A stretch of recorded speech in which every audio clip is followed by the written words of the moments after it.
Behind every angry impulse to turn over tables, swing the bat hard and crash the car glass, or at least comment repeatedly in all caps, there is a heartbreak, the unseen softness of longing to be known and loved, to be given a voice and a choice, to feel a part of something greater without losing yourself. Into this circle and this time, bring it all. Every untamed tear and every embrace, every unfiltered fear and every mission of courage and love held deep in your chest. Every hope for your children and the world we want to give them. The grief at the gap. Bring your joy at spring's abundance and your gratitude for rain, and remembering the movement of partners living and dead, who journey with us and call us to keep going, keep inviting, keep wanting more life. Come, let us worship together today.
I'm glad I was away from the pulpit last week, because it's taken me a while to think about how to respond to the recently leaked Supreme Court opinion about Roe versus Wade.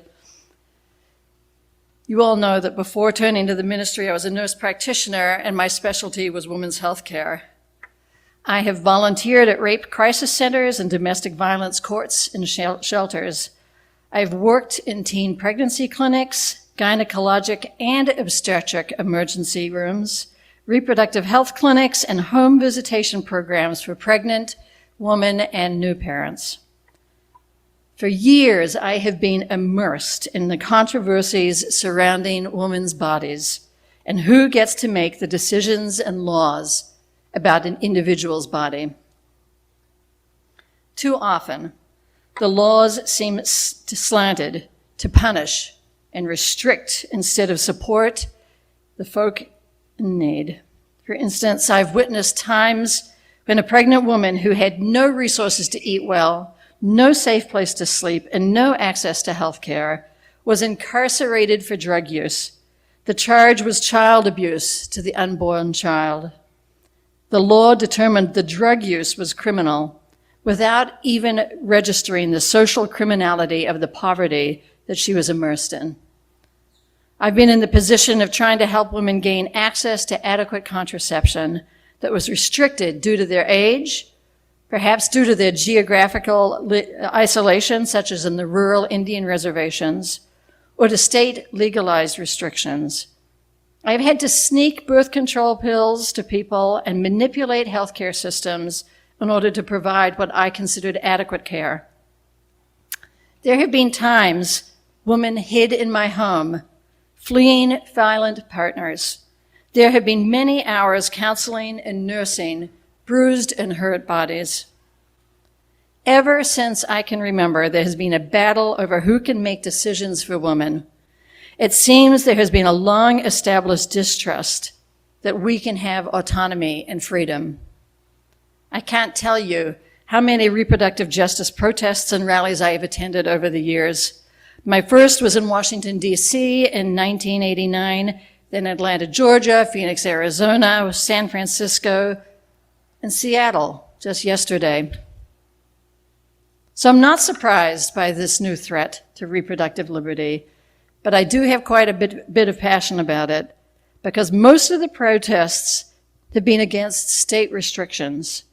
This one though, this is at a federal level. There is more to this decision, and that threatens me and all of us at a more existential level. So for those who have not been able to keep up with this, let me just give a short overview. In 1973, the Supreme Court issued a decision ruling that the 14th Amendment to the Constitution provides a right to privacy, protecting a woman's right to choose whether to continue their pregnancy or not. They established this as a fundamental right, not to be restricted by states. But at the same time, they didn't give full access to this. They included language that said this right had to be balanced against a government's interests in protecting women in prenatal life. This is where it becomes very confusing, because they tried to include some understanding of fetal viability and at what stage of pregnancy the government could interfere. And so without going down that rabbit hole, it's safe to say that since 1973, there's been a constant battle between the fundamental right of privacy granted by Roe and the extent to which a government's interests can play. Each state has weighed in on this differently. So here we are now with the likely decision that the Supreme Court will no longer guarantee the fundamental privacy of a person's decision regarding their body. The immediate issue is about abortion. While I'm bothered by the restrictions and the ability to access abortions, I also know that laws will never stop abortions from actually happening. Those of you who have money, who have access, will be able to get abortions. There's already a strong underground movement making access to contraception and abortifacs available, and there's growing funding to assist women in transport to states and clinics where safe abortions are available. Abortions cannot be stopped, but it is also clear that the impact of overturning Roe affects the most vulnerable among us. Banning abortions will simply make it more difficult for people, especially poor, rural, and BIPOC, that's Black, Indigenous people of color, to access safe and legal care.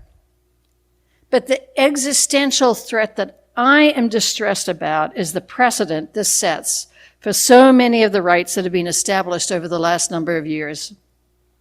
In his draft opinion, Justice Alito argues that laws must be rooted in U.S. history and tradition and align with the intent of those who crafted our Constitution and amendments.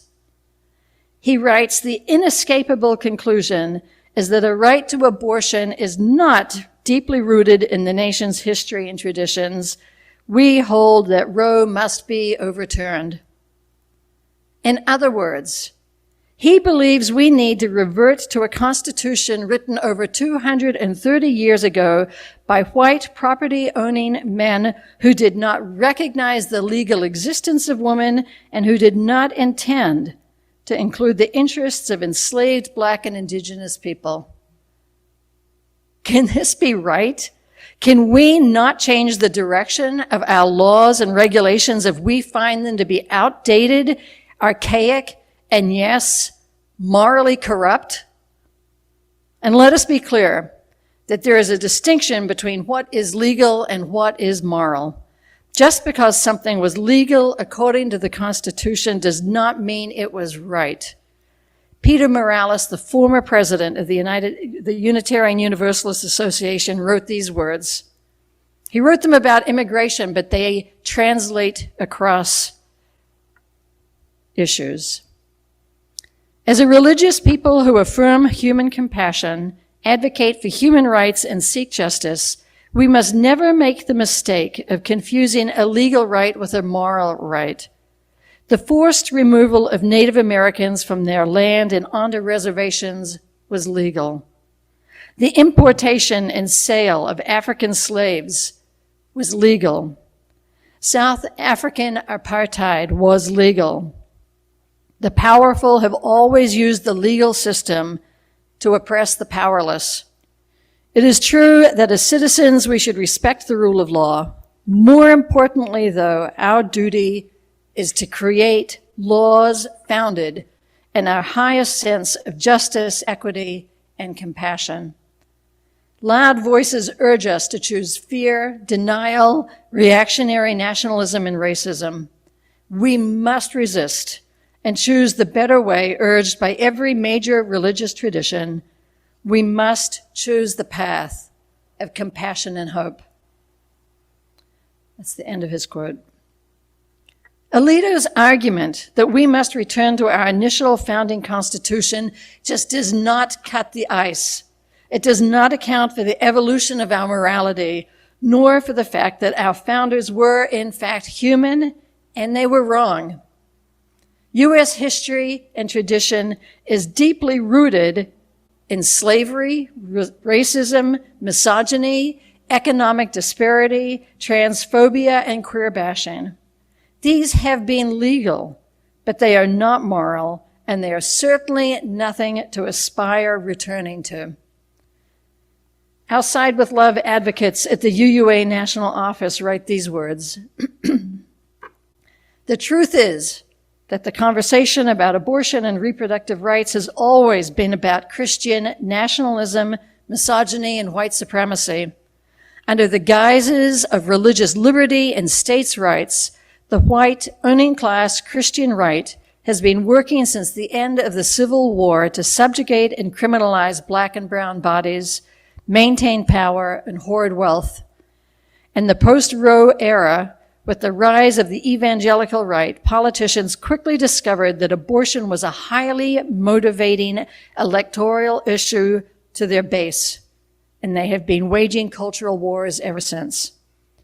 Meanwhile, the Christian right has ensured that unless you are urban, white, and middle class, you are likely to face significant barriers to obtaining an abortion, even if it is technically legal. If the Supreme Court does renege on its commitment to Roe, it will be an intentional choice to side with white supremacy and Christian nationalism, and it will be an attack on all people with uteruses, particularly and especially BIPOC, poor, rural, and disabled people. It will have immediate and deadly consequences for millions of people.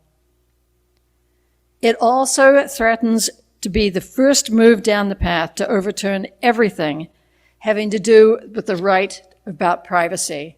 That includes things like interracial marriage, same-sex marriage, contraception, parents homeschooling, and teaching and learning language other than English. There have been already statements from conservative politicians that these will be challenged next.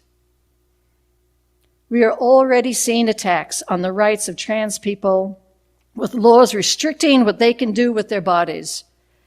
There are laws being crafted to criminalize gender-affirming health care despite the evidence of how life-affirming and essential this is. I have a great deal of passion about this because this decision will hurt people. This will hurt some of you here, and it may hurt all of us. It threatens our very being, our sense of self that is intractably connected to the control of our bodies. My friends, there is work to be done. We who believe in freedom cannot rest. We who believe in freedom cannot rest until it comes. I know you can't all be out on the streets protesting, But if you can, you need to. And if you can't, do something else. Call your legislators. Donate funds to helping others access abortions. Put up signs in your windows of your homes. Offer rides or bail money to those engaged in civil disobedience. Talk to your family and friends about why this is important. Do not rest. Recognizing people's inherent worth and dignity is the only way that society moves forward together. Justice, equity, compassion, and the right of conscience must be promoted and protected. And if we're going to respect the interdependent web of which we are all existence, then our liberation must be a collective liberation. There's serious work to be done, and as people of faith, it is ours to do. Blessed be. Amen.